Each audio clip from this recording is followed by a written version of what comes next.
Hello? How did you get this number? Don't you know he's listening?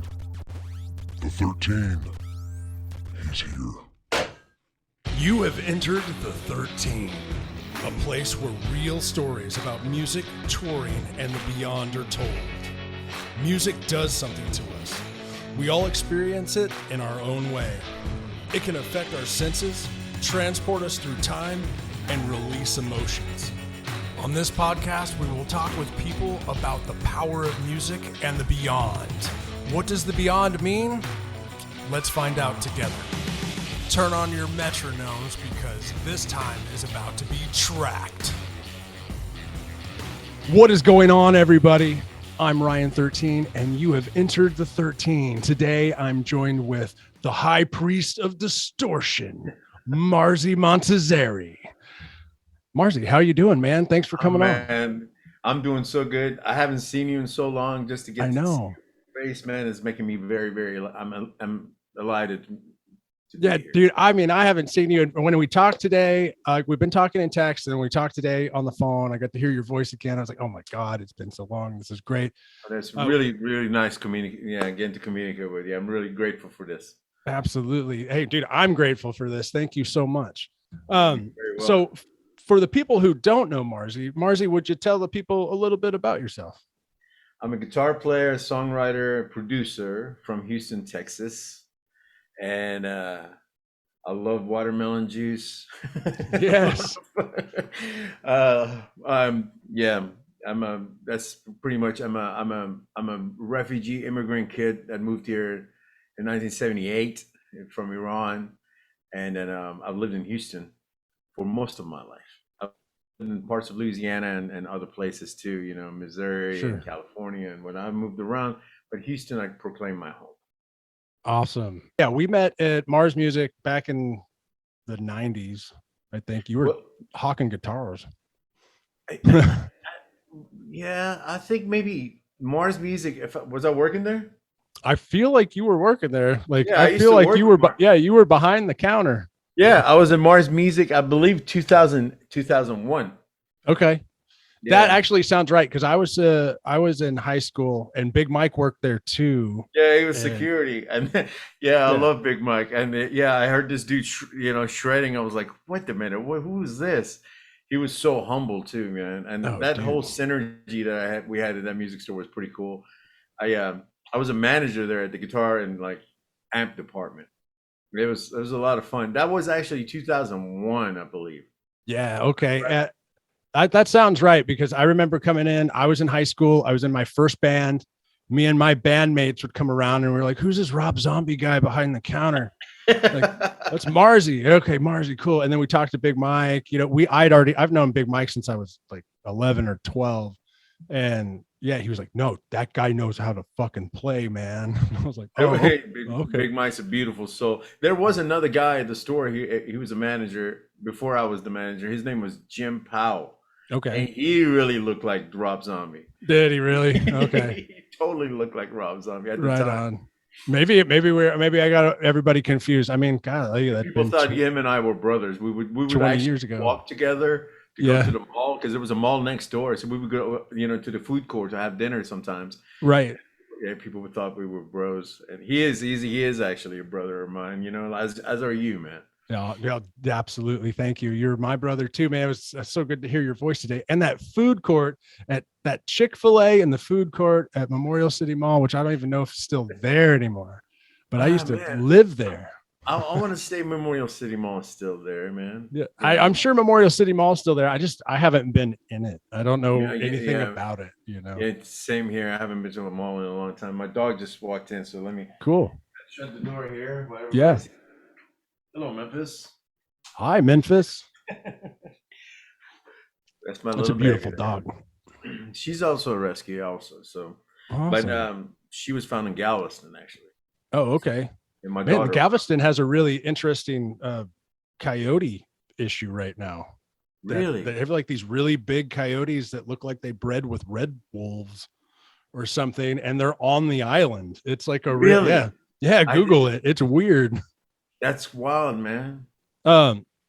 All right, I got some stuff going down the list. So I really, really wanted to ask you this question. When we used to hang out all the time, at nighttime, we'd go to whatever show it was or wherever, but we always ended up at this Mexican food restaurant that stayed up late.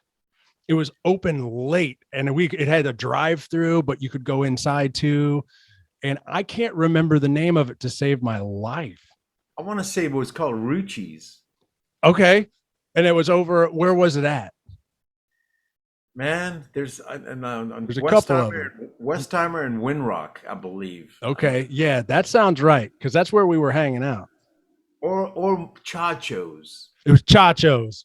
Yeah, because I remember I treated the whole band one night to Chacho's. I took you guys out to dinner at Chacho's. Yeah, that was the place. I've been there since. Like I went to go see Marilyn Manson and Smashing Pumpkins or something a few years ago. And then me and my buddy Sal, I think you remember Sal, we went over there because it was open late. And I was like, oh my God, you can get margaritas. It's after midnight. This is awesome. Yeah. I guess it's kind of like taquerias around Houston. After 2 a.m. you can get beers and stuff like that. I used to partake on all that back in the day. you done? Are you done with the margaritas and stuff now? No, not a sip of alcohol. I don't drink. I don't smoke. I don't do anything. Right on, man. Well, good. I get my highs from fruits and vegetables and riding my bike. Yeah, awesome. This is my biggest high right here. Hell yeah, dude. So yeah, I've been playing guitar. I think my guitar playing has gotten better because I felt as though in life I've always been a late bloomer. I embrace it. I don't mind it, Right, yeah. When you're a kid, you move to a different culture and then you don't have any guidance. There's no one there to tell you like do this or do that. It's kind of an experimental kind of thing. So obviously, yeah, from everything from losing my virginity to like learning certain things while my friends were going to school and learning scales, and I learned it the hard way. I learned it longer, but it marinated. my dogs do the same thing. Sorry about that. No, it's all good, man. My dogs are at any moment someone will just like sneeze outside and all my dogs will freak out. Memphis is a good guard dog, so she's barking all the time. Well, good. But I'm so sorry about that. You're gonna have to edit that shit. That's fine. Hey, dude, that's what tomorrow is for. I'm gonna edit Doug's video. I'll edit this one where we're talking right now. I'm gonna edit Big Mike's, Al Shire's, J Rab's. So like I did the band first because it felt right, because I called the podcast is called The 13. It's not really about Razor 13, but I'm Ryan 13. So right. I love that name with you. That's Al Shire was like, just call it The 13 because he calls me 13. And I was like, okay. That's kind of cool, man. That's kind of cool. I've always known you as Ryan 13. The lead singer of Six Past Hell used to call me Chuck all the time. And Big Mike, he called Big Mike one day and was like, hey, so how's your bass player Chuck doing? And he was like, Chuck. Yeah. JR. Yeah, JR. He was a very, very nice guy. He is a nice guy. Yeah, absolutely. I think they're actually doing a reunion show soon. That's awesome, man. Scott. Awesome. I don't know if Scott I really loved those guys, man. I sorry to interrupt, but I practiced with them in Francisco Rock Center, and they were next door to me. And so when Rock Center was near the Beltway, right? No, Rock Center's off of like Hillcroft. Oh, that one. Actually, Bel Air. It's off of Bel Air on a street called Ashcroft. It's kind of close to Southpaw Guitars. Okay. Yeah. They were next door, and I would finish jamming. I would go there and hang out and jam, watch them jam and stuff like that. Sure. And befriended each other, man. We were always, seemed like from the same core, man. And their drummer Rob is absolutely one of the sweetest dudes ever, man. Yeah, still to this day, Scott's all right. Scott's all right. He's actually, I asked Scott to do those dudes, man. To do this with me too. I think Scott's going to do it next weekend or the weekend after. Awesome, man. Awesome. Yeah, I'm excited, dude. This is literally me just wanting to hang out, talk with my friends again, because the pandemic messed everything up. It messed me up here, and then like I'm kind of coming out of it, and wanting to be creative in a different way. And I love music and I love my friends and my friends love music. So what better way to, I don't know, just figure out how to be creative, but to do something like this. Now I get to learn how to do video editing. Yeah. I sincerely thank you for creating the space for us to share it today.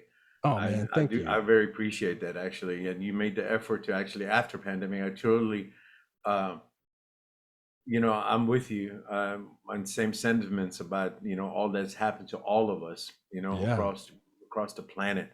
But yeah, I thank you for, like, again, creating this sacred little space for us to talk about our music. Yeah. No, but thank you for coming on, man. This means the world to me. Getting to have all my friends come on. Absolute pleasure. Super fun. And then I get to see you again. We haven't seen each other in a while. Yeah, likewise, man. So okay, I have a list. Like, I'm trying to be professional. Let's see. I really just want to bullshit, but the list kind of gives me helps me navigate a little bit. Right. So the first thing I want to talk about, which is random, and I want to get to, first of all, I want to get to your guitar, but before we get to the guitar, I want to talk about that studio, you, me, Big Mike, and I think we called him Boss at the time, Brandon, we went to go record like above a t-shirt factory. Is that right? Like, and we were recording. Absolutely right. Yeah, that was Gene's place, and he had a big silk screening shop with like so many automatic presses, and yeah, he had like, I don't know, the dude had like 30 employees. It was a big production, and upstairs he had built a studio that was just like amazing, man. And it was like, we practiced there, and it was awesome that he had actually done that. And he, outside of the studio upstairs that he had built, all around it, up there, like the attic area, he had bought everything from 101 KLOL when they had closed it down. Wow, I didn't know that part, but it makes sense. Yeah, all these old tape decks and all this stuff he added.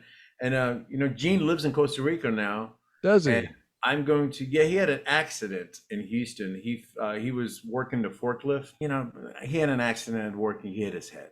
Yeah, okay. So he just said later, and then I think he may have gotten a little. I don't know. I've recently conversed with him, and he seems fine. I don't know if you've been to Costa Rica. I have not. I've been fortunate enough to do some guitar clinics there. It's hard to put into words, some places. Sure. And that's definitely one of those places. It's like heaven on earth. It's got the most amazing beaches. Right. When I was there, I had a day off. And there was a holiday, so everyone was going to the beach. So the guy I was with from the music store and then my rep, they took me to the mountains. I did not expect that in Costa Rica. I was looking out the window in just complete awe the whole time while they were in their front seats, catching up on their past and whatnot. I couldn't believe it. And then we ended up in this restaurant. And you know how we drink iced tea in Texas and stuff like that? They have the strawberry drink, and they bring it in pitchers and they refill it for you. And I'm thinking, that's kind of dense strawberry, right? It was the most refreshing thing I've ever had. One thing I like to do when I'm doing clinics or when I'm out doing certain things when people pick me up from the local countries and stuff like that is when we go out to eat. That's really, really exciting for me.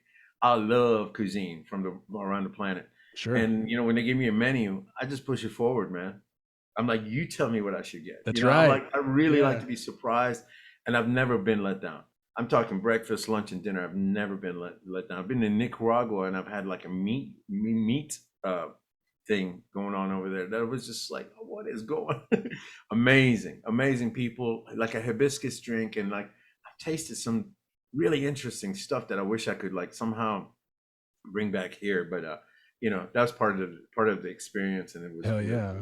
Gene's place, going back to Gene's place, I go from one place to another because Gene went to Costa Rica, and I'm actually going to go visit him there. Oh, that's awesome. Possibly do another clinic while I'm there. Hell yeah.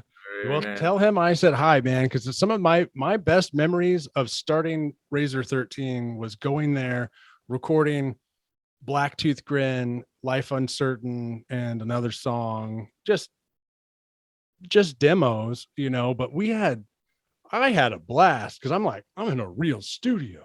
Yeah. And you were the baby. I was the little one. Yeah. Yeah, you were the And younger guy I, because Big Mike was older than you, and yep. J-Rab Yep. and the And boss. boss. Yeah. I had the boss. Boss actually made me a present. He made my logo. I think he's got it. My Marzi thing. He's got it Yeah. tattooed on him. My Oh, cool. signature. Yeah. That's Yeah. awesome. Hey. I don't. You remember that or no? Yeah. Yeah. I kind of do. I mean, he loved He tattoos. was like, so if he, when he came over to Houston, and he goes, so if you get a Marzi tattoo, does that give you ranking in the Marzi army? I was something like that. I go, what do you mean? Then he goes, and he shows me his tattoo. I'm like, whoa, he's got my That's signature on him. cool. So he did that with a, I think was a charcoal painting, Yeah. and it's Okay. hung in my living room, man. That's awesome. I have something from him too. When me and my wife got married 8 years ago or whatever, he came to the wedding and he brought me this window. It was like the window frame, the wooden window frame out of an old building, and he had somehow etched into the glass or painted some stuff onto the glass, this really nice phrase or whatever. And It's it's so hung, awesome. yeah, and it's hung up in our living room right now. It's one of our favorite pieces. I love that. I love that, Yeah, especially when you take old pieces and you give them life. yeah, repurpose them and stuff. It's yeah. Brandon's a super nice guy. I absolutely he's super sweet. I came from Colorado just like a week or so ago. I saw that. How was Listen, that? that was amazing. That was amazing. But I wanted to I have my own signature guitars and whatnot. But there's a Right. body design I had designed years ago, and it never came to fruition. And I have so many models coming out. So for the next couple of years and whatnot, I'm not going to be able to like introduce anything new. Okay. This luthier I met, and his name is Austin Van Dyke. And when we were touring with Exhorter, I met him in Denver, and he said he wanted to build me a guitar, and I was like floored. And I sent him the sketch, and then I went to one evening. I was able to actually go and visit him. In while I was working out there, Sure. But one night I was able to get a ride and go see this young man. He's only 28, he had Wow. he had his stuff together, man. A Yeah. beautiful family, a daughter, a younger son, that had just gotten like a Doberman puppy. It was like I was like in heaven. Nice. But he calls his guitar company Rebirth Guitar Company. And what he does is he sees trees that are dying, because he was showing me signs and stuff like that. I don't know. He's been doing woodwork all his life. I'm not familiar with that kind of stuff. Yeah. And he cuts them down himself and gives them, and then turns them into guitars. That's amazing. Yeah, and so he gives them a new life. So based on what we were just talking about, new, rebirth. Yeah, perfect. Taking things that are already there and just creating something new with it. And I saw that I like, we keep each other. I keep up with you on social media. Me and Doug, when we did our podcast the other day, he was like, he said, I can't remember how he phrased it, but he said it very Doug-like. That's how we that's how we keep up with each other, brothers, on the socials. And like, Yeah, it's right. true. Everybody's got their own thing going. We got life happening and stuff. But like, I saw that picture of the body that the guy made for you, and that thing looked cool as hell, man. So cool. Yeah, that's my design, but that's him carving it, and like like the back with the cherry maple. Was it maple? Yeah, in the back, and then I forget all the woods that he used. Like exotic woods, and Sure. It was just out there. And it's a 7-string, and he's actually nice. offered to build me a 6 and an 8-string. Because Wow. he has the template, and he's like, why not? I mean, I didn't even ask him. It was like I was leaving going, where did this kid come from? I love him, man. Like, so it's like you said, man, there's so many good people on this planet, man. There are. There's so many good people. I've gone from here to Moscow and back, and like I haven't been to the Far East, but I've been, Far East, like Eastern Europe, right, and South America, Central America, Canada, and all that. I haven't done Hawaii. But, like I said, I haven't been to the Far East. I would love to go to Japan, but I haven't done that yet. But people are kind. People are nice. You get a small percentage that are like shitty, like 10%. Yeah. And those people make the like most noise. And that's why you see them on the TV, because this small amount of people. It's not, it's like America's not exempt from like having shitty media and Sure. and then concentrating on the negativity to do what Right. it does. Every country has it, man. Yeah. They create propaganda. They create diversion. I mean, look at where I'm from, man. I keep try to keep my mouth shut because I just don't want the retaliation Yeah. Right. from these extreme governmental type. I mean, because where I come from, what I do for a living is illegal. Is considered satanic, and Wow. I'm far Yeah. from. I'm far, There was a band from over there not too long ago. they just had, yeah, I forget their name, but they just contacted me on social media actually, Oh, and awesome. they had to run away to Turkey, and then they finally exiled to like I don't know what country they're in. They're in some Western country Sure. now, Right. like in Well, good. Scandinavia. Cause Somewhere I in heard their Scandinavia. stuff and they were pretty good. Yeah, man, they're good, man, and they're trying. And you have to understand these people that are playing music in Iran or like like they got the same love for heavy metal and rock and any kind of music. Right. They don't have equipment, man. They don't Right. have. It's like you can't go to Guitar Center and buy stuff. It's really hard for Persians or like anybody in the poorer countries or like to attain equipment. And then when you do, you got to go underground with it because because their theocracy is so fucking backwards. Yeah. Their government is so fucking wickedly evil. It's Right. beyond belief. And I'm not just saying things because it's my opinion. It's the Yeah. truth. It's the truth. Right. Suppress people, and they take this kind of music, which is just a music is just expression. And to me, like, dude, Absolutely. you could. It's the same thing, man. It's like good and evil. It's like it's a fucking same thing. We're Yeah. here, and so for me, if you're writing some songs about Satan and this and that, I'm not bothered by it, man. I'm Right. not gonna be bothered with it. So you do your thing, but over there, you could just play heavy metal and you get tagged as it. And then these guys had to leave, and they told me that if they went back, or they were facing like 6 to 8 or 10 years of prison time, and then this ridiculous part that you put down, and 148 lashes. Oh God. And I replied, I was like, man, better than 150. And then, I was just joking, but I was like, what Yeah. the fuck? Like Right. people really like that's cruelty, man. It absolutely. Yeah. This is there's places in the world that are strange, man. I'm glad those guys got out. Yeah, I'm glad they got out. In a sense, man, to be honest with you, I was like on a forefront of all that because of my dad. My Okay. Yeah. dad saw my dad saw a revolution and an uprising coming up in Iran in like 78 and stuff like that. And it was all actually the American government was instilling all this stuff. They put that government there that's a theocracy, and they go to Oh, war with each other, but they're yeah. actually probably having dinner with each other. That's the fucked up thing about this world and the politicians. They don't care about us. But my father brought us to America, and we moved to Houston for this very reason, to escape all that and to be far from it. And it gave me an opportunity, regardless of how alone I was, because when I got here, my mother and my brother left the very summer we got here. So just a few months after being here, they left. And when they left, my brother's visa had expired, and then the notorious Americans being taken hostage over there happened, and so it diplomatically it destroyed everything. So Oh here I man. am living a normal life. I come to America, everything's really weird. I don't speak the language, but hey, I got mom and dad and my little brother, and they Yeah. leave. They leave, and I don't get to see them while I'm being raised in this country, pretty much on the streets, because I did not have a father figure. My Yeah. father was like an abusive man. So anytime I saw him, was either getting my ass kicked or being verbally abused. That's it. Or he would drag me with him wherever the hell he wanted to, mostly Right. titty bars, that where I would have to sit in a car, and Right. he'd be inside bars doing whatever the hell he was doing. But here's the deal. I always say I'm self-taught, right? But it's Right. really not true. Those nights that he was leaving me in the car, I was jamming in 101 KLOL. Actually, when I was growing up, we had another station that ended up being KLT, being country, but 100 was also a rock station. So Okay. 101 and 100 were like 101 maintained to be one, and then turned to 97 rock.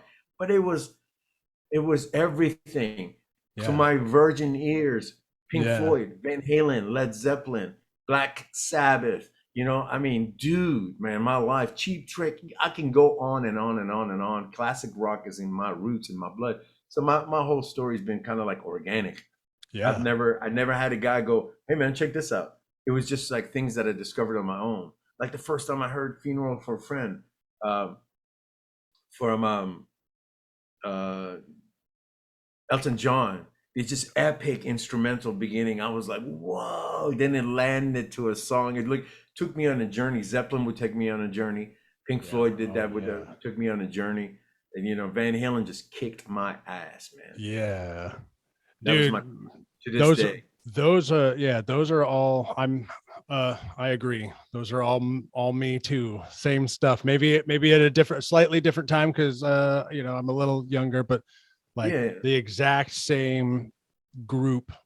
Yeah, I understand what you're saying because of the longevity of quality. Yeah. You know, you can't deny it, man. When something's that good, it's you know, it's organic. It came from like a, you know, there was there wasn't a digital age, and so anything from overdubbing to all the backwards stuff they were doing, Zeppelin freakishly did some weird things, man. And you know, what their first album was in '69 or something with the backwards echo. What I mean by that is like before Robert Plant would go way down inside, you know, and then we hear that's an echo, right? But you actually they had the echo come in first. They were like faint, then he would say it. I'm like, dude, you know. So you know, all these things that I learned later in life, like how to do it, you know, kind of like the reverse reverb that goes, you know, with the vocal. So when I first, so I'd known you from Guitar Center, or not Guitar Center. I've known you from Mars Music or whatever, but then Big Mike took me to one of your shows. But yeah, anyway, so I see you up on stage with this gold top, slaying this thing, playing this. I'm literally watching you play the guitar, but it sounds like a violin. And Big Mike's sitting there looking at me like, I fucking told you. And I was like, holy fuck. You know, and yeah, I've been a huge fan. Thank God we're friends, but been a huge fan of yours ever since. Serious thanks, man. Like the way you figured out tone, how to sit there and mess with that. I think that was a line, if I remember right, it was a line 6, the green one, right? The looper. DL4. Yeah. And it would have a sampler. Yeah. And I would sample live, and it didn't have a memory bank. So it didn't, you couldn't keep anything. So literally live, you would have to pull off the, I would do 3 things to stack apart, but it was going to be a part of a song. But I had to do it and be like, you gotta hit shit, you know, you gotta click on it time. And then you gotta kill it on time. And when the band comes back in, you gotta hit that son of a bitch with your foot while you're playing guitar. But it was you were masterful at that. I learned how to do it, and it was the DL4, man. I could have done clinics on that guy, and I hear they got the new one coming out. I ended up moving away, and the DL4 that I was using at the time robbed always 6 dBs from my tone. It robbed me. So if I plugged into any head and I had a tone, you know, my delay always has to go through the effects loop. So when I would engage this guy, it would put a blanket on my tone. I had to use buffers and this and that, and it so colored my tone. I ended up moving to Pictronics. Pictronics was transparent, so I used their delay, and I used it because I could unplug and plug in the effects loop, and the amp sounds exactly the same. And then that's great. And then the effects become part of the head, part of that tone. Again, the best word for it is transparent. They're transparent. You know, they're there when you can hear and feel them. Yeah. Just like it's not up front, you know. Yeah, that's awesome, man. Yeah, dude, that was some of those. Just, I mean, I literally like the engine room. I mean, I could get into it like other people don't know, but like I just remember watching this and being like, okay, home skillet, and yeah, I'm being real nice right now, but like you're fucking great, dude. You're a really good guitar player. That's one of the reasons why I gravitated towards you and wanted to hang out with you all the time, because I was a guitar player at heart, but you know. Big Mike just showed up one day and was like, here's a bass. And I was like, what's this for? He's like, yeah, you're going to play bass in this band. I was like, oh, okay. You did a great job, man. I enjoyed so much. I like to bring one up. Remember, we played a show together in South by Southwest in Austin. Yeah. And they're Big Was Mike. the Key Bar. Key Bar, but correct. And it was like, people walking outside on the 6th Street, you could see them. Yeah, and yeah. Dave TV, I believe, filmed the whole thing. And there was a Big Mike wore overalls. He had this look. Oh yeah. And there was a guy and shaved head. There was a guy that had his same outfit that was working the door that day. I don't know if you remember. I was like, "Look, Big Mike, it's you." While I was playing, I was saying, because I got the recording. Yeah, yeah. Ryan 13, And yeah. In fact, you were in a car accident, and I remember this because I remember it was like I said something over the mic about you healing or something like that. Yeah, you were, and there was another guy that played either before or after us, and he had like braids in his hair that were fake, but he had like belts. Yeah, and weird. Like, I like to thank Ryan 13. I mean Razor 13 and my man with the belts in his hair, and then, then I was like, "Hey, Big Mike, look at you!" And it's funny, dude. Dude, that was a fun night. That was a fun night. Like that was a real fun night. Like I don't know why. I mean, we'd played other shows together. Like I mean, from earlier iterations of Razor 13. Like I think we played Ardmore, Oklahoma together. We played Waco. We did. Oh my goodness. Waco together. You guys came to that studio that we Ardmore, Oklahoma. Yeah, oh my Lord. The Tivoli. 6 feet long, man. Yeah. I have a lot of guitar cabinets, I never used them all. Never. That show I had to use them all. Yeah, dude. I'll never forget that one. I don't know if it was the first time we played Oklahoma or the second time, but one of those times I went there with a brand new, and I've never had anything brand new in my life. Yeah. I had a brand new black Les Paul, man, custom black Les Paul.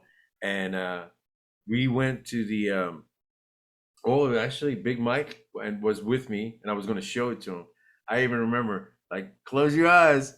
And he closed his eyes, and I showed it to him because I had put all chrome hardware on it. Nice. And I didn't let him play it. I was like, just look at it, bro. I don't want to touch this. Yeah. So we put it, I just shut the case. I didn't even take it out of the case. And then we go to the venue. When we get to the venue, he says, "You want me to help you like polish the back of the neck?" And I was like, or like something, get you ready. And he was very helpful. And I said, "Sure, man." And he goes, "Hey, man, I don't think you want to see this." And I've never played that guitar, and my bass player had put it in the back of like the truck to get there or something. And I think he had dropped it, but I saw it happen too. It was like an inch, like just nothing. Yeah, yeah. It split the headstock like that. Oh my God. I was grabbing the headstock and pushing it and hitting the low E. It was going, It was like, I felt like I walked in on like my girlfriend being, like cheating on me. It was, oh my God, like a guitar, like, I don't know. Yeah. It was like devastating for me. It was crazy. And I just, from there on, I remember playing a a and that's it. There was a big stage. Yeah, there was a crazy girls up front taking their clothes off, like the shirts off. Was Ardmore, Oklahoma, man. Gene was like, "Look at that," and I was looking at that and going, "Geez, man, please put your shirt back up." So yeah, we had fun, man. I'm so freaking glad you brought that Oklahoma gig and the Waco gig and the engine room gig and stuff like that. I got another gig. Well, actually, no. I think this is Oklahoma, and I think this has somebody. I could be wrong. I could be wrong, but somebody we were with, I feel like it was Brian, but it could be wrong. Yeah, somebody, Brian Buscemi. Yeah, old lady took off, and we found her in a dumpster. By a dumpster. Oh, it was by a dumpster. Okay. Yeah, we play a show, and our Brian Buscemi is one of my best friends, man. She has passed since, Oh, really? I didn't know that. Yeah. Oh man, that sucks. This lady, and I guess drugs and alcohol doesn't mix and stuff like that. I'm not sure if she was on it, but somehow she got in a fight and then took off. Okay, and here we are trying to leave to come back to Texas. That's right. And our road manager's girlfriend is missing, so we're driving these streets in Oklahoma like we don't know where we're at. and then we found her like in like some side street by a dumpster. Okay, yeah, man. Well, that's really sad to hear that she passed away. But like, yeah, Rest her like soul, man. that Yeah. that night was like, well, we're done with the show. We have to. We're leaving. We're not staying in this state. We're going home. Right. Or and we But couldn't that find wasn't her. our story because of what happened. Yeah, I know. We also, I remember now something else, man. Rock Bar, brother. yeah, We played a good show at Rock we Bar. did. In Actually, it was fact, a great show at Rock Bar. yeah, me and Big Mike played together. I had my, like I got on stage. There's pictures of us because he had the dime Razorback and I That's had right. the gold top. And there's a picture of us, and there's Doug's on there too. Doug's Yeah, singing. yeah. So that was our last show that we played together, and I believe maybe the last time I was on stage with you guys is where I was actually filling in for Big Mike. Yeah, that's right. And like I said today on Facebook, it popped up, or at least the tagged version. It's you and me are tagged in it. So if you look at your Facebook memories or whatever, it's on there. And it's you only really see your arm and half of your guitar, but you see Doug right in the middle. And I think Al's over here and I'm off in the back somewhere. But like, Oh yeah. I know that picture. I know that yeah. picture. And I was If like, I'm not mistaken, either Kelly Watson or Mike Madison. These two are two like really good friends. Like especially Kelly with Doug. He goes way back with him. I believe it was one of these two cats that took those pictures. right on. So that show for you guys listening, Marzi learned the songs like 2 hours beforehand backstage. Yeah. And I mean, and we got up there and we had a whole lot of fun, but he showed up. He was like, yeah. So, hey, somebody, Al, show me the songs. Because I had no clue, man. Al was really gracious with his time. He was thorough with his time, patient. And what I did was like get the gist of it. Sure. And then I would take notes. And I've never taken notes before, but I was like, write the song title down and I would write notes, whatever they may have been at the time. I wish I had them, but they were like cheat notes, like a little cheat sheet. Okay, go here. C, G, B. Right. Solo, whatever. this and that. And I kind of like absorbed it very, very quickly. And I was trying to retain the memory because I knew that I wasn't worried about it afterwards, but I just wanted to get on stage and not fuck up. And then and I had a blast because I love you guys like family.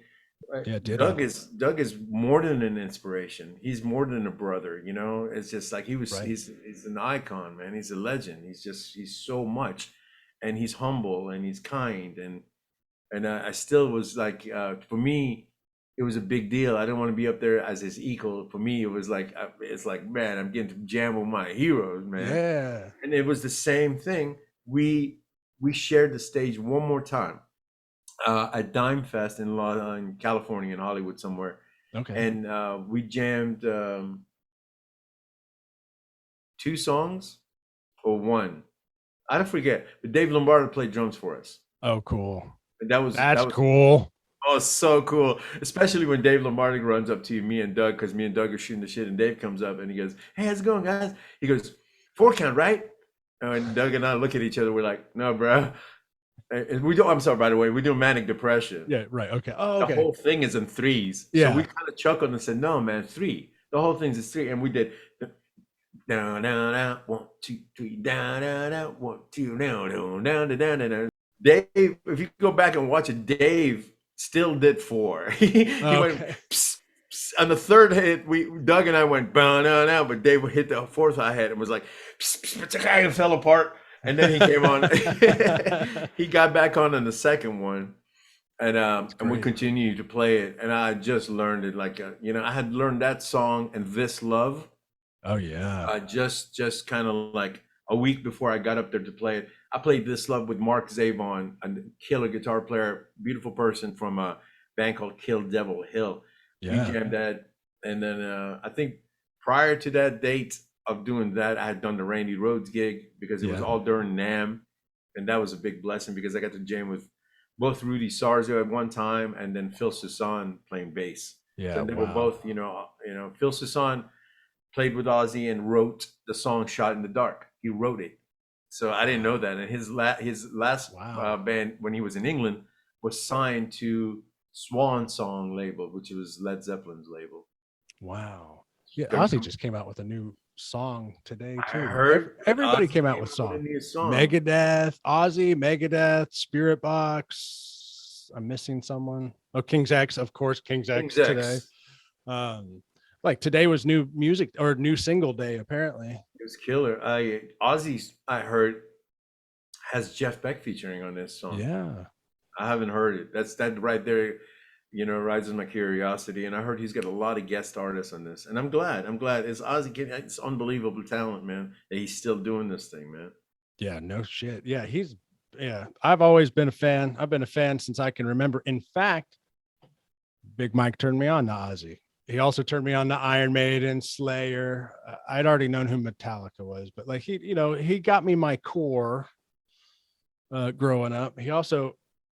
I had a guitar, but Big Mike could play one. I couldn't. He's so talented, and in fact, every time I've sat down with that dude, I've seen him do something I've never seen before. I don't know where he might have got it from Greg Howe. He might have got it from John Petrucci. Wherever he got it from, it's like it was alien shit to me. And I would always like, dude, show me how to do that. He's probably one of the few guitar players. He probably doesn't even want to even take credit or even know this, but he should know that I've picked up a lot of stuff from Big Mike because we used to sit there and he would show me these things, and I'm like, dude, that is interesting. And then that's communication. Absolutely. That's when you give a part of yourself, when you open up, not chit chatter, like talking shit about this or shit, but like going, open yourself up and you're like, hey man, check this out. It's like the most beautiful thing about guitar players too, with like trade licks. I don't know if I don't get to do it anymore, but every time I get a chance, when I was in Colorado, I got to do it. My friend Shane Corley is like, the dude got me to go there to play leads on his musical, but I saw him play and I was like, why do he need me, man? He's so talented, man. He was so talented, and he explained to me that I have a particular thing that he wanted. So right on. I appreciate it, and I went there and gave him that which he wished for. But while I was there in the studio, they have a friend came up. I don't know the dude's last name. It was named Greg. I would call him a country gentleman because he reminded me of Eric Johnson mixed with Chet Atkins, and it blew my mind. It blew my mind. Then he let me play. He makes his guitars, Yeah. He gives me this guitar to play. It's got 11s on it, tuned standard, and I can't even bend a string on it. And I play 10s, but I was like, dude, you're this good and you're playing this. He's like, I brought this guitar because it's easy to play. I usually play he's like Stevie Ray, he plays 13s and stuff. Right. That's some other kind of power. I don't have that. Yeah, me neither. That's crazy. Speaking of guitars, the Priestess. Thank you. Let us talk about this amazing. First of all, it has the body shape that I've always liked. And I mean, all the way. I'm not going to call it explorer like, but it's got that flow and that vibe, that cool fucking look to it. First of all, how did you meet up with the people to get this done? So the story with the Priestess starts actually in around 2000 and maybe 13. Yeah. It started with me getting with Washburn. Okay. Yeah. So I was a Washburn artist, and I was doing this and that, and then Gil, their vice president, had taken me to a musician's friend in California to do videos for this line that had come out called Parallax, and he sat down with me and he basically wrote a game plan down, and he said, let's do this and let's do that and that and that. And he just blurted it out. He goes, in a couple of years, we'll give you a signature guitar. I wasn't even expecting this. Wow. I was always going for a signature amp with Mike Fortin. That's what I wanted. Yeah. The guitar wasn't, even in my hopes and dreams that I would write down on paper, I had never even thought about a signature guitar. It really wasn't even in my mind. Yeah. But an amp, for some reason, I wanted a signature amp. I don't know why. But they introduced me to my beautiful now friend. His name is Greg RTA, and he lives in Amsterdam. And he was part of the Parallax team. He was like the creator. So they had all these designs that sent to me, and I demoed the guitars, and I loved them. And then eventually him and I started working together like that year. And in 2015, between 2 years of going back and forth and kind of fighting with each other, not bad, but Sure. Right. artistically, Yeah, absolutely. he was making his points, and I was just going, no, I don't want, well, basically, Greg came in with the edges, sharp edges, and I wanted the guitar to look more feminine. I wanted it to be more Firebirdish because I Yeah. was coming from a Firebird thing, and Yeah. all my guitars got the raised middle, all of them. Sure. Yeah. And so I kept with that, and I kind of got the body going. And then I remember going to NAMM, and they had me a hotel room, and I went into the hotel room, and there was a guitar case there. I was by myself. I had a single friend around me, no camera, nothing. It was just me and this guitar case. When I opened it up, there was the first Priestess. So we put this thing together, and I picked this guitar up and just played it, and it was amazing. It was acoustically, I like to play electric guitars without an amp first, to hear what they sound like, and it sounded great. But I went, and my hand intercepted the bottom horn on my prototype. Okay, so right. my and I went in there next morning, and all the team, the Washburn team, like, what do you think of the guitar? I'm like, it's friggin' amazing, but I can only play up to the 22nd fret. It had 24. Yeah. And they kind of panicked because they were thinking, man, if we cut this cosmetically and, just the balance of things, somehow they did it. They took this much off. So now I can go up to the 24. Fast forward, Ola England, who was also with Washburn, and Greg moved away, and they created a company called Solar Guitars. And I love Washburn, and I'm still actually a Washburn acoustic artist. I got an email from Solar, and it said, "Our beloved Marzi, we miss you," and all that stuff. And it was just like heartwarming. But in that first email was a picture of the new Solar. In that first email was a pic of the guitar to be the new Solar, and the new Priestess presented by Solar. So this was on a Wednesday. The phone call came on Thursday. Monday morning from Spain, there was 2 guitars sitting outside of my house close to the Galleria. I was like, wow. So we started there. And then what the guitars were their E series, which are Explorer type, and with the thing, they were like 22 fret guitars. They were like, tell us what you think. We'll make this 24 fret, modify this, modify that, and give you signature guitar, which is, I have the first E type 24 fret by Solar. So that's killer. And the same thing happened with the Solar.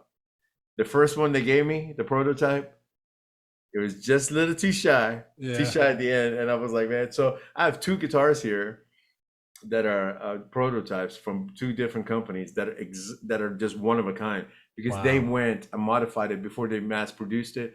They fixed it. I didn't even have to play it. I remember Greg calling me and going, "You're going to be more than pleased, I'm sure." And he's truly right. I go up to the 24th fret while playing up, and the back of my hand doesn't hit anything. So it's got the Stevens cutaway in the back. The guitar is really well balanced, and I used a different wood. I went with alder instead of mahogany on this one, but it's still the Priestess, and it still sounds killer, and it still has the push pull where you're able to tap into uncoil, single coil types tones and stuff like that. Sure, it's kind of versatile, man. I played country licks on it the other day in the studio, and it sounded like a telly. What pickups are in there? Currently, they are Solar designed Duncans. Okay. And I love them. They offered me any pickup in the world that I wanted to, and I usually used to use. I've been a Seymour Duncan guy all of my life. Sure. I've experimented with a lot of others, but a JB and a 59, or a JB or a Jazz, were like my go-to things. And on the Washburn, they came that way. When they created their own Solar, Seymours, I played it through my amp, and I was like, this is perfect. I don't want anything else. Nice. So it brought the price point down a little bit. The guitar is really affordable. The Priestess is very, very affordable. Nice. For a signature guitar, I think it's like $11.99 or $10.99. Wow. It's not that much for a signature guitar.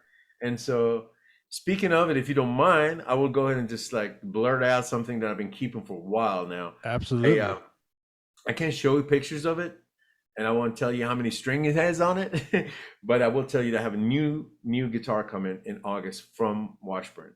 Oh, And awesome. I will say that the color on it is an ode to the city of Houston.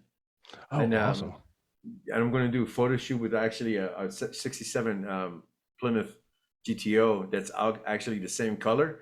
And Okay. also the guy is from Houston. So, you know, Hell yeah. I'm not like ode to the city in the sense of love, not to say like Right. I belong this and that and we're better than that. And like none of that, man. Right. We're all children of God living here. Absolutely. And these imaginary invisible lines that we created and called them borders to separate us and all that. I Right. never have believed in any of it. I've never fought for any of it. I'm just thankful and fortunate to be an artist, a musician, to like give back to life that I'm Yeah. living, to you, to my friends, to my family, and then the people that love music, call them fans, call them whatever, we're all the same, to give them something with substance and something like let's say that all the pain and all that youth growing up on the streets and all that, added with all the shit that came after it, the Yeah. failed relationships, the backstabbings, what for like close friends, all the things that you and I have shared in Sure. different realms, but Right. everybody goes through it. I took all of that and I fueled it to play with emotion, Hell and yeah. I wanted to always play with my heart. And so looking back now, whatever I did, I played it from my heart. Though I didn't know what scales were. I didn't know what Yeah. any chords and stuff were like. I was just Right. figuring it out. And then I eventually learned the modes. I mean, like noodling. By noodling so much, I eventually learned the modes, like the harmonic minor scale, the melodic minor scale. I learned to feed this and feed that and that. So I picked up, So I Yeah, would say I'm absolutely. self-taught, but I'm not self-taught.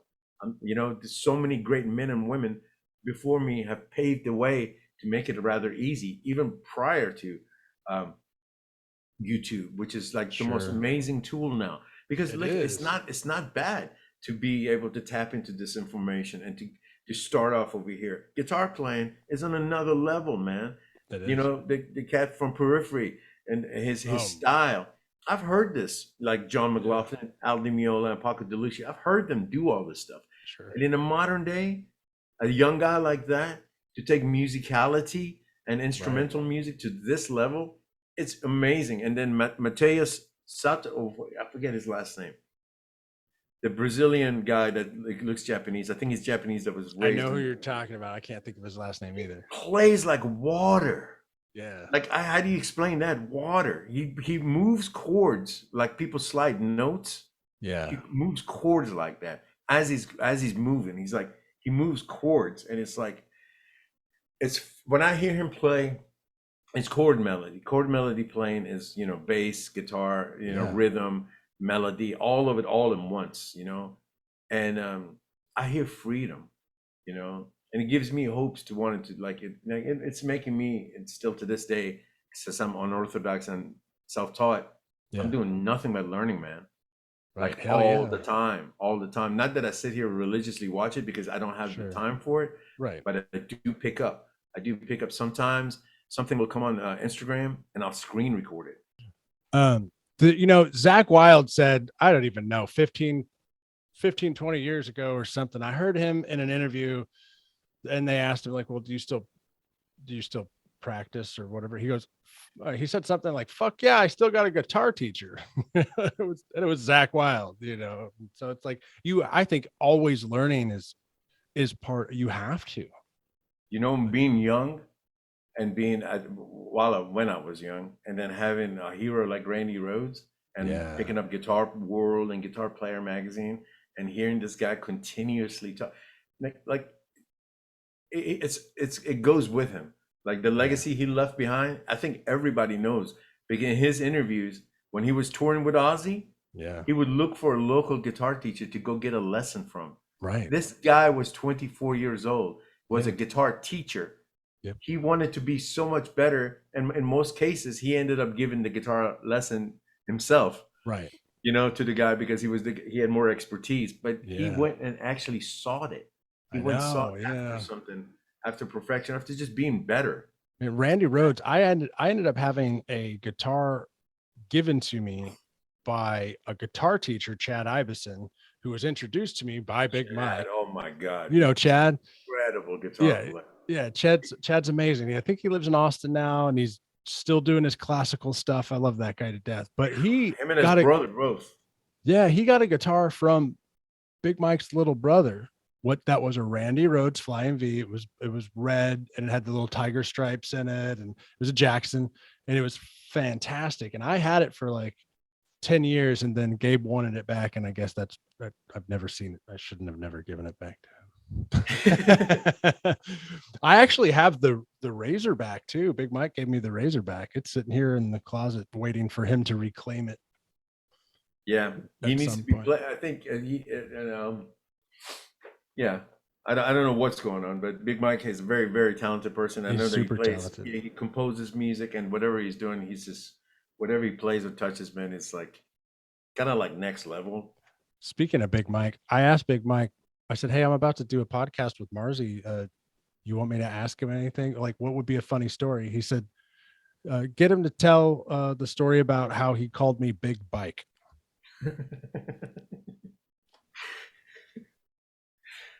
uh, well, so you guys were playing, and he was borrowing my rig. Right. Okay, so this is not a pleasant story for me to tell. Well, I mean, you don't have to if you don't It's want okay. to. It's okay. I got a friend of mine took me there like at 7 o'clock to the engine room. Okay. He left his credit card and left the bar open. Yeah. I started drinking.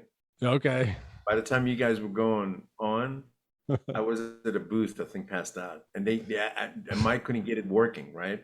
Okay. So Right. they drug me back there, and he said that I was trying to help him, that I would go try to text somebody.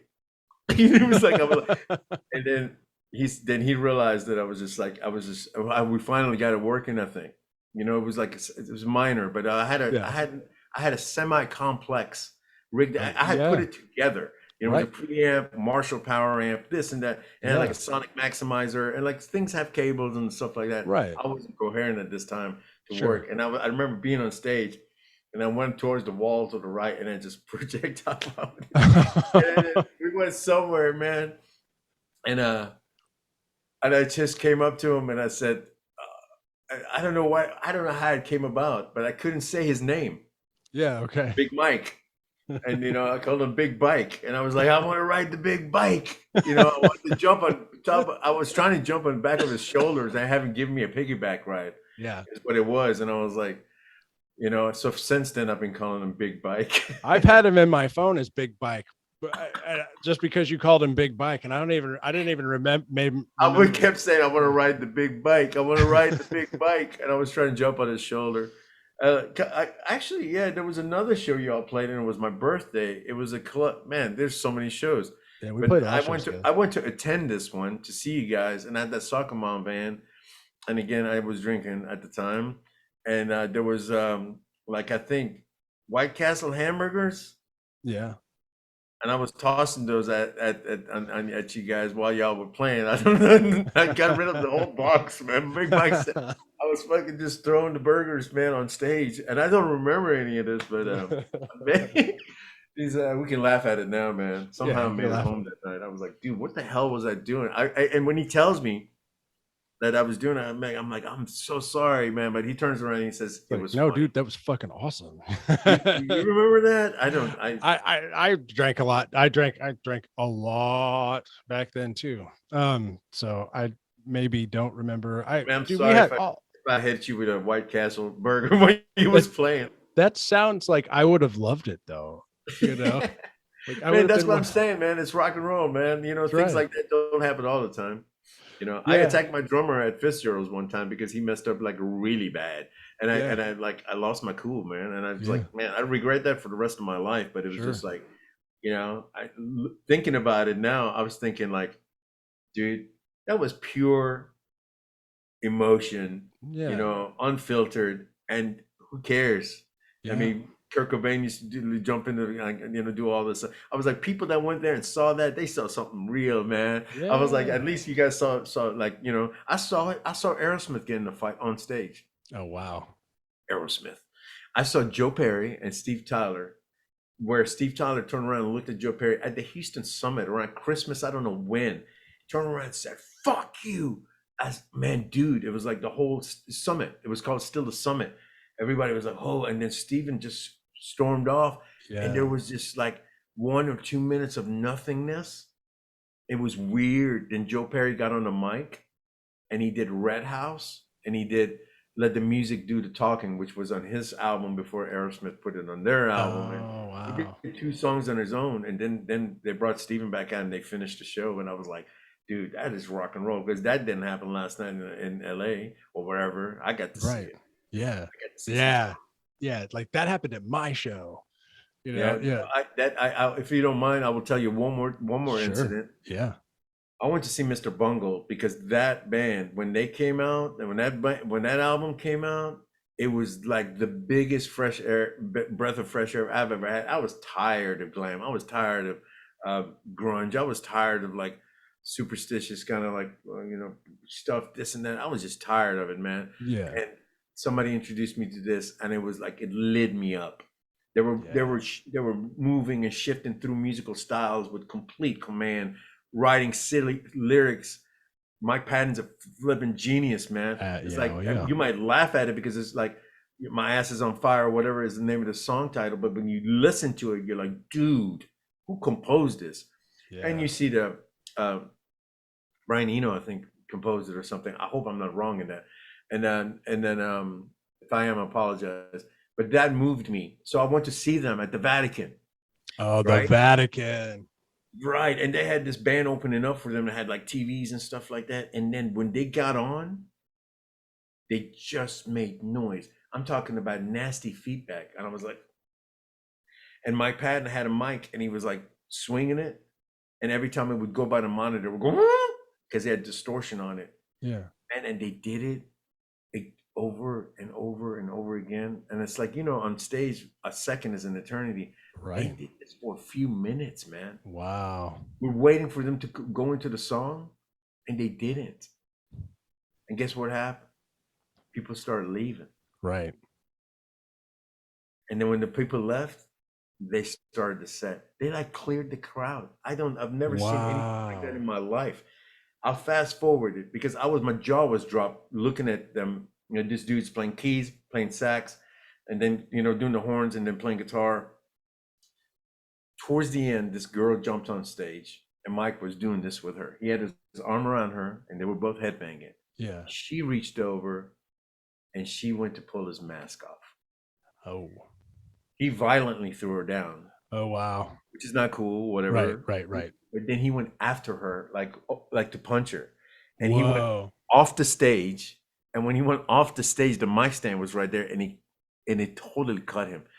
Shit. He jumped off stage, and we saw blood, the welt open up, and it was blood. And then he turned around and just ran, and then it looked like it hurt, man. Yeah. He ran and just went sideways. And he sideways. ran sideways. Yeah. And he brought the whole drum set down, man. Oh my God. I bet it did hurt. And the show was over. Wow. And I had never seen nothing more rock and roll than that. I'm not talking about him trying to hit the girl, because he not only didn't succeed, he fucked himself up in the middle of it. Yeah, right. But the way it ended, it was just like, and the way they cleared the crowd, it was like one of those epic shows that you see. A lot of shows at the Vatican, man. The first time I saw White Zombie there, when they had Les Exorcisto, that was 50 people at the Vatican. And Rob Zombie was like, yeah, man, our last tour in the van, all we listened to was Slayer, some Slayer record. Yeah. And then we did this. And there's a significant Slayer influence on that album that made them supremely big. But I remember seeing them with my friends at the Vatican with like 50 people. There wasn't that many people for Mr. Bungle, Wow. The Vatican. I wish we had shows like that still, man. I wish the Vatican was still there.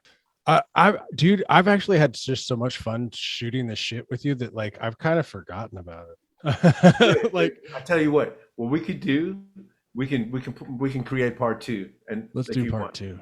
Yeah, I want to ask one question and then we'll kind of wrap it up. and then we can do a part 2 Down the soon. line. Yeah. Awesome. I would love to do this again I with would, you. yeah, I would love to have you back too. Yeah, I'm so enjoyed, like, just like I had no idea we were gonna reminisce the things we did, and it just like this whole time has been like an awesome trip, man. That's what this is about. It's about touring, talking tour stories, talking hanging out stories, talking music, just having a great conversation. You might need a part 3 for all that. We might, dude. And you know what? Maybe at some point it'll be you, me, and Big Mike, or you, me, and Doug, or you, me, and whoever. You know, we can. Yeah, we can do all kinds. We'll just see. I just got to see if you know, I can. I don't know. I'm still learning. This is episode. Good. This is episode 5. Oh, so nice. So I'm gonna try, because it's called the 13. I guess I'm gonna go to 13, and I'm gonna drop all 13 episodes at one time. It was originally gonna just be 4, and it might still be. I don't know. I'm still working on it. That's a good idea, man. We'll see. You know, like the 13. You have entered the 13. That sounds sexual. All right. So out of all the questions I wrote down, I got so many, but I think, okay, so I saw that you posted not too long ago that you had a lot of material for a new album. Are you allowed to talk about that? Absolutely, man. I've been having so much material. I had the Heaviest Texas written like a decade before it came out, man. Right. But I got with Phil Anselmo, so it went in the back. Then I did all that. Then I got with Exhorter. Right. So it just kept taking the back seat. So by the time it came out, and I did it independently. Yeah.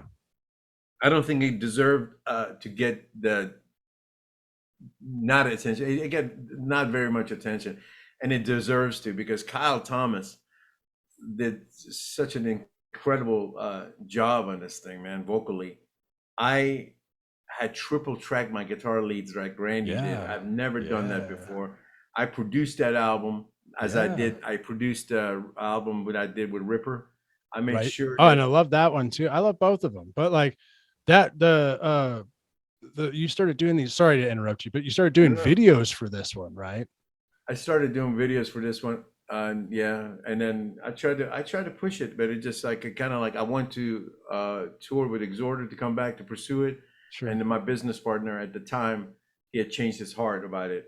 Okay. So without my consent, he had actually just went and gave away all my merch.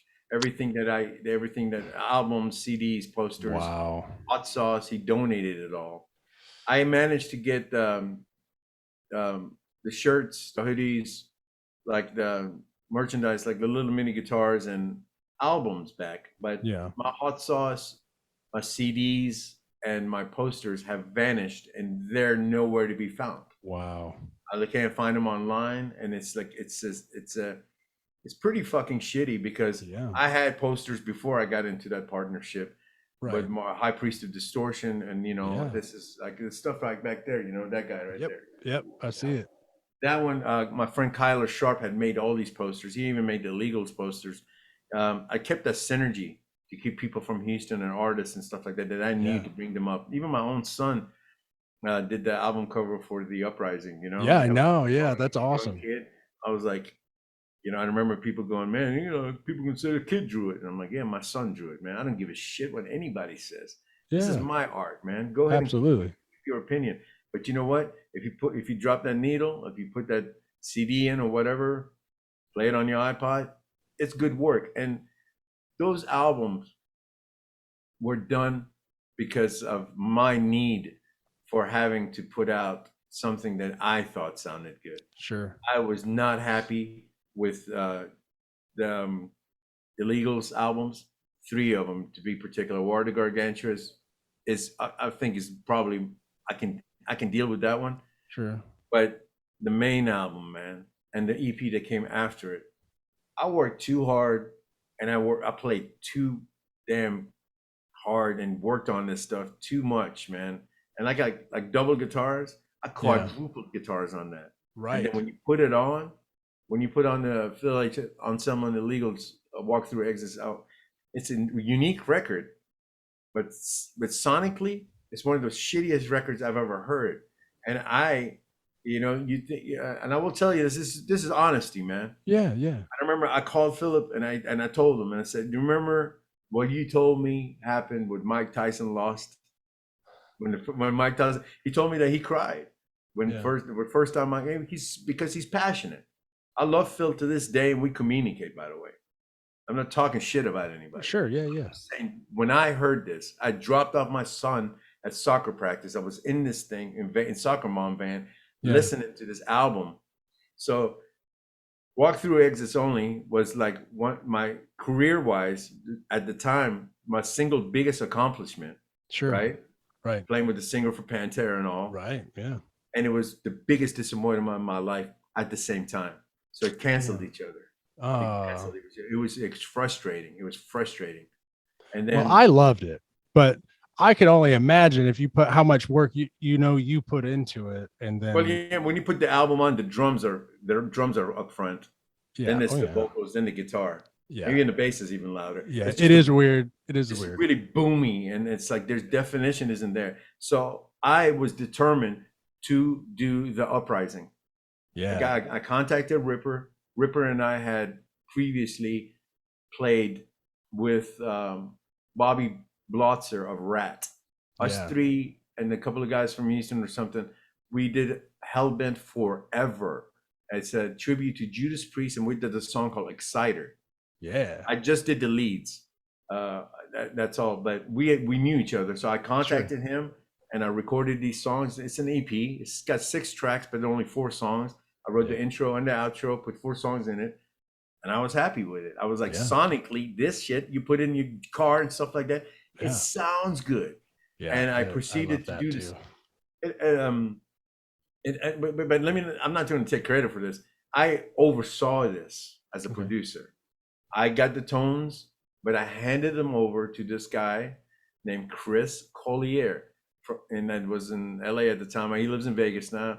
Chris just did the last Korn album, or the brand new Korn album. Yeah, he did the last Whitesnake album. Okay, and he's done Prong, and I was a guest guitarist for Prong, and because Tommy Victor heard me play the Uprising and asked me to play on the last Prong record, so I did a lead for that. So the synergy is beautiful, and I got to know. But going back to Chris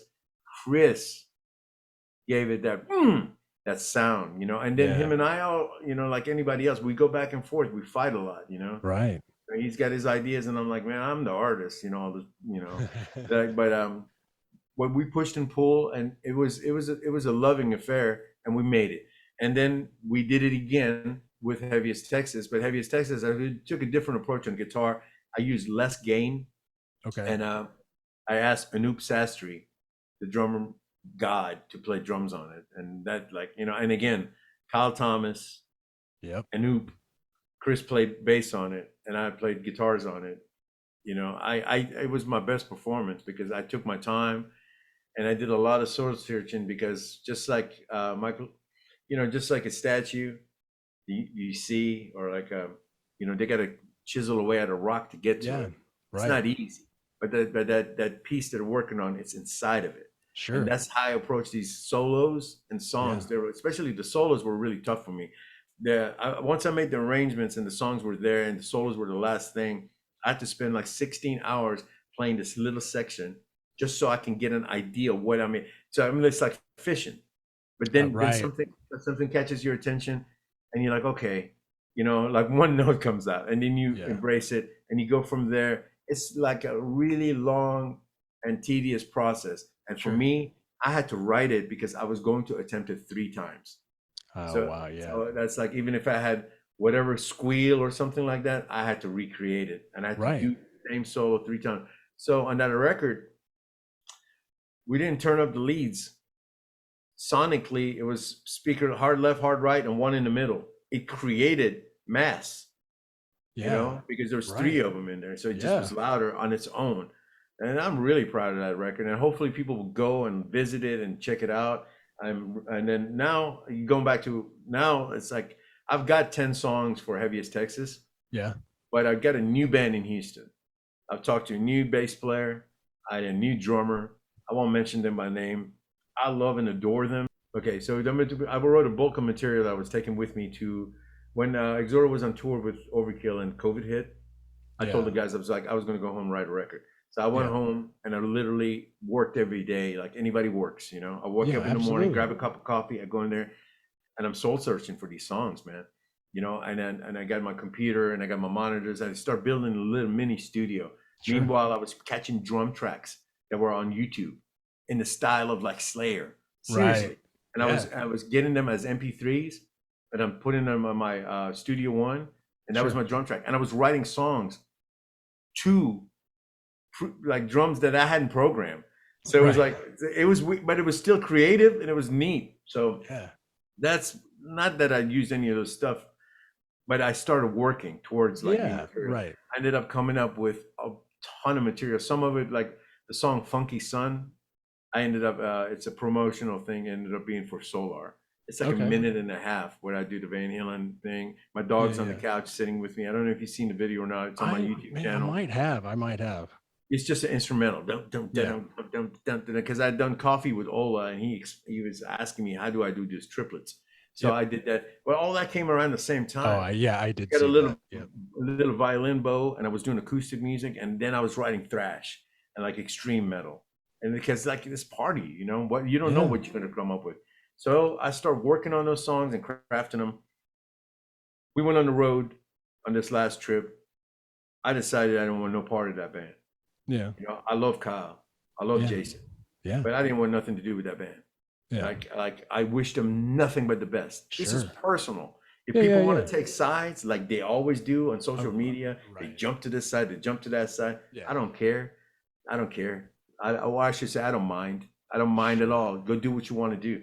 Right. I got my material and it's organic and it's cool. And I'm bringing it now over here and I'm writing new material.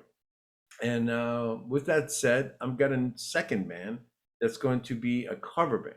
And what I'm going to do is going to cover kind of like my body of work from Superjoint to the Illegals, even Exhorder and some other stuff, but it's going to have Sabbath and Van Halen in it. Nice. So I'm going to go out in Houston and play more often.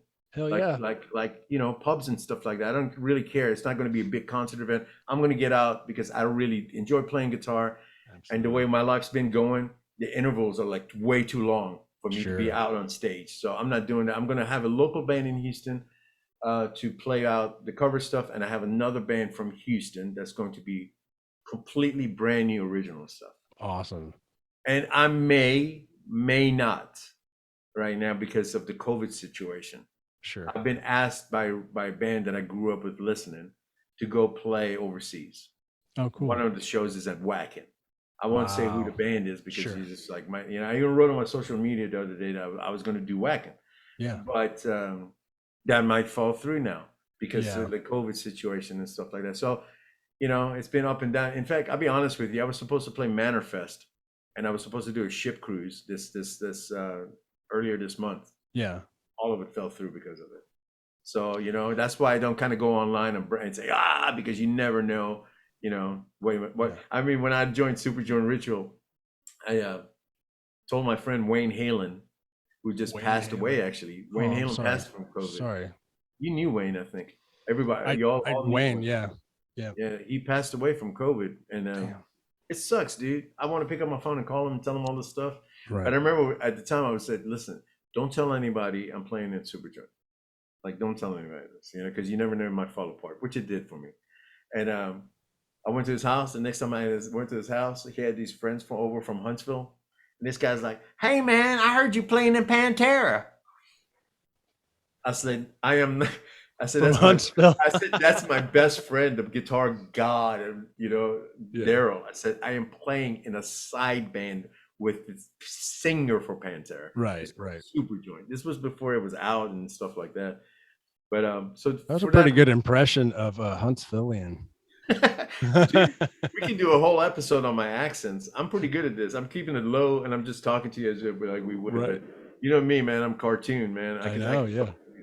So yeah, for that, I don't boast. I don't brag. I don't try to talk is cheap, man. I'd rather just show you what I can do as opposed to talk about it, you know? Right. Absolutely. And so right now I'm keeping quiet with my band members in Houston and I'm keeping quiet about the band in Europe. It may happen, it may not, but I do have this organic thing I'm starting all over, and I'm really excited about it. And I personally think throughout, my playing has gotten to another, like for me, it's gotten better than what I was like, let's just say on this very last tour with Exhorter. I would say I'm a better player. I'm not saying I was sucking. I did, I enjoyed my playing, and I for me, it's a heavyweight fight. Yeah. I go into on that stage, I'm playing the Exhorter film, and I treated the same. I had no interest in anything other than playing well first. And the second thing that comes natural for me is if you're up front, in front, anywhere within my zone, you're going to be involved some way. Yeah. I'm making eye contact with you. That's right. I'm going to make you laugh by doing some goofy shit. Absolutely. Hey, Big Mike, look, it's over here. Thanks for belts. Well, that's what I used to sing. And when I had the mic in my hand, oh my God, it was a comedy show. We were at that Austin show. Yeah. I kept going, right, Yeah. And I kept Big Mike, but so-and-so. So in between songs, there was a country song. I was like, we came to Austin, Texas. I would improv the words. Right. We came down here to Austin, Texas to play with my man Big Mike, And he goes, and went heavy metal. I went, Rhyme 13, Big Mike. I would just call people's names out. I would change lyrics live. Fun, and it was like, this is our little thing tonight. Yeah. Tomorrow it won't be the same, So it's like, fun, man. That's right, dude. Marzi, I want to ask you more questions, so we're gonna have to do this again because I've kept you too long, and I know you got stuff to do. Yeah, I'm actually going to go see this band. I kind of had a hand putting together. We'll talk about it next time. They're called the Posers from Houston, Texas. I used to teach Johnny Reyes, their guitar player, since he was 9. Wow. He's a Marzi clone. I'm not cutting him down. I'm giving him credit. He's like, I don't know how he picked up the shit from me, but he's utilizing the techniques that I've come up with in his songs, man. Their songwriting level is on another planet. I'm gonna have to check him out. I was jamming with the drummer since he was 7 because his dad's my best friend. Okay. And when he was 15, I was like, hey, look, man, I'm tired of your bullshit drum soloing. When I come here to jam with you, you listen to me. And he does. And so he took that element of, like, we arranged songs together. He's worked with me. He knows how this brain of mine works.